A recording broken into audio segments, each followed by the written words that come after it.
എല്ലാവർക്കും നമസ്കാരം. ഇന്നത്തെ റെസിപ്പി ഏറ്റവും സിമ്പിളായിട്ടുള്ള ഒരു കടലക്കറിയാണ്. നല്ല ടേസ്റ്റിൽ എളുപ്പത്തിൽ തയ്യാറാക്കിയെടുക്കാൻ പറ്റുന്ന ഈ കടലക്കറി എങ്ങനെയാണ് തയ്യാറാക്കുന്നതെന്ന് നോക്കാം. കടലക്കറി തയ്യാറാക്കാൻ വേണ്ടി 2 കപ്പ് കടല എടുത്തിട്ടുണ്ട്. ഏകദേശം 200 ഗ്രാം ഉണ്ട്. നല്ലതുപോലെ കഴുകി വൃത്തിയാക്കി തലേ ദിവസം കുറച്ചധികം വെള്ളത്തിൽ കുതിർത്തി വെച്ചതാണ്. ഏകദേശം ഒരു 8 മണിക്കൂറെങ്കിലും കടല നന്നായി കുതിർത്തി വെക്കണം. ഇതൊരു കുക്കറിലിട്ട് വേവിച്ചെടുക്കണം. കുതിർത്തിയെടുത്ത കടല നന്നായി കഴുകി വെള്ളം ഊറ്റിക്കളഞ്ഞതിന് ശേഷം കുക്കറിൽ ചേർത്ത് കൊടുക്കുക. അതിലേക്ക് ഒരു സവാള ചെറുതായി മുറിച്ചത് ചേർത്ത് കൊടുക്കണം. മീഡിയം സൈസിലുള്ള ഒരു സവാള ചേർത്തിട്ടുണ്ട്. 1 ടീസ്പൂൺ ഇഞ്ചി വെളുത്തുള്ളി ചതച്ചതോ പേസ്റ്റ് ആക്കിയതോ ചേർത്ത് കൊടുക്കാം. 2-3 പച്ചമുളക് ചേർത്ത് കൊടുക്കുക. എരിവിനനുസരിച്ച് ചേർത്ത് കൊടുക്കാവുന്നതാണ്. ഞാനിവിടെ ഒരു 3 പച്ചമുളക് ചേർത്തിട്ടുണ്ട്. 2 തണ്ട് കറിവേപ്പില ചേർത്ത് കൊടുക്കാം. ആവശ്യത്തിനുള്ള ഉപ്പ് ചേർക്കാം. ഒരു 1/4 ടീസ്പൂൺ ഉപ്പ് ഈ ഒരു സമയത്ത് ചേർത്ത് കൊടുത്തിട്ടുണ്ട്. 1 ടീസ്പൂൺ മുളക് പൊടി ചേർത്ത് കൊടുക്കാം. ഞാനിവിടെ കളറുള്ള കശ്മീരി മുളക് പൊടിയാണ് ചേർത്തിട്ടുള്ളത്. 1/2 ടീസ്പൂൺ മഞ്ഞൾപ്പൊടി ചേർക്കാം. 1 ടീസ്പൂൺ മല്ലിപ്പൊടി ചേർത്ത് കൊടുക്കാം. 1/4 ടീസ്പൂൺ ഗരം മസാല ചേർത്ത് കൊടുക്കാം. 2 കപ്പ് വെള്ളം കൂടി ഒഴിച്ചതിന് ശേഷം നല്ലതുപോലെ മിക്സ് ചെയ്തിട്ട് എടുക്കുക. കടല നന്നായി മുങ്ങിക്കിടക്കാൻ പാകത്തിന് വെള്ളം ഒഴിക്കണം. വെള്ളം ഒഴിച്ചതിന് ശേഷം ഒന്ന് മിക്സ് ചെയ്യുക. മുങ്ങിക്കിടക്കാൻ പാകത്തിന് എല്ലാ ഇൻഗ്രീഡിയൻസും നല്ലതുപോലെ ആ വെള്ളത്തിൽ മുങ്ങിക്കിടക്കാൻ പാകത്തിന് വെള്ളം ഇല്ലെങ്കിൽ കുറച്ചുകൂടി വെള്ളം ഒഴിച്ചിട്ട് ഒന്ന് മിക്സ് ചെയ്ത് നന്നായിട്ട് വേവിച്ചെടുക്കുക. ആദ്യത്തെ ഒരു 2 വിസിൽ ഹൈ ഫ്ലെയിമിൽ അടുപ്പിച്ചതിന് ശേഷം ലോ ഫ്ലെയിമിൽ ഒരു 2 വിസിൽ കൂടി അടുപ്പിച്ചാൽ കടല ഏകദേശം നന്നായി വെന്ത് കിട്ടിക്കോളും. കുതിർത്തിയ കടല ആയതുകൊണ്ട്. കറി തയ്യാറാക്കാൻ ഒരു കടായി എടുത്തിട്ടുണ്ട്. അതിലേക്ക് 2 ടീസ്പൂൺ വെളിച്ചെണ്ണ ഒഴിച്ചു കൊടുക്കാം.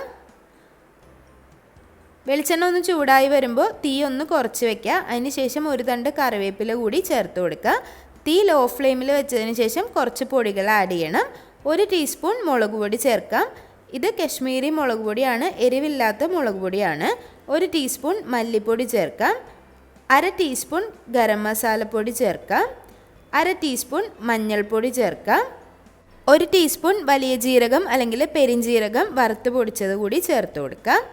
അതിനുശേഷം ചെറിയ ഫ്ലെയിമിൽ നല്ലതുപോലെ ഒന്ന് പൊടികളെല്ലാം ഒന്ന് വഴറ്റിയെടുക്കുക.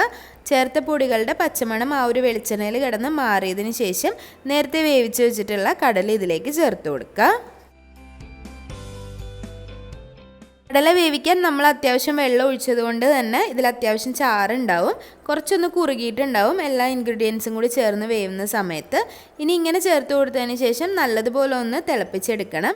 2-3 മിനിറ്റ് നല്ലതുപോലെ തിളപ്പിച്ചതിന് ശേഷം ഫ്ലെയിം ഓഫ് ചെയ്യാം. ഈ സമയത്ത് ഉപ്പ് നോക്കിയിട്ട് ഉപ്പ് ചേർത്ത് കൊടുക്കുക. നിങ്ങൾക്ക് ഓപ്ഷണലായിട്ട് കുറച്ച് പഞ്ചസാര ഒന്ന് ചേർത്ത് കൊടുക്കാം. നല്ല ടേസ്റ്റ് ഉണ്ടാവും. അതുപോലെ ആ ഒരു ടേസ്റ്റ് എല്ലാം ബാലൻസ് ആവും. ഓപ്ഷണലാണ്, ഇഷ്ടമുള്ളവർ മാത്രം ചേർത്ത് കൊടുത്താൽ മതി.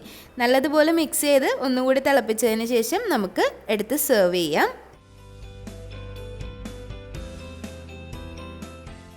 എളുപ്പത്തിൽ തയ്യാറാക്കിയെടുക്കാൻ പറ്റുന്ന കടലക്കറിയാണ്. സാധാരണ ഉള്ളിയും സവാളയെല്ലാം വഴറ്റിയൊക്കെ ഉണ്ടാക്കുന്ന കടലക്കറിയെക്കാട്ടിലും നല്ല ടേസ്റ്റ് ഉണ്ട്.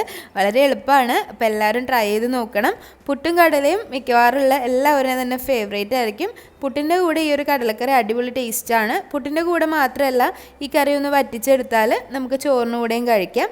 അല്ല, ചാറോട് കൂടി ചോറിന് കൂടെ കഴിക്കുന്നവർ അങ്ങനെയും കഴിക്കാവുന്നതാണ്.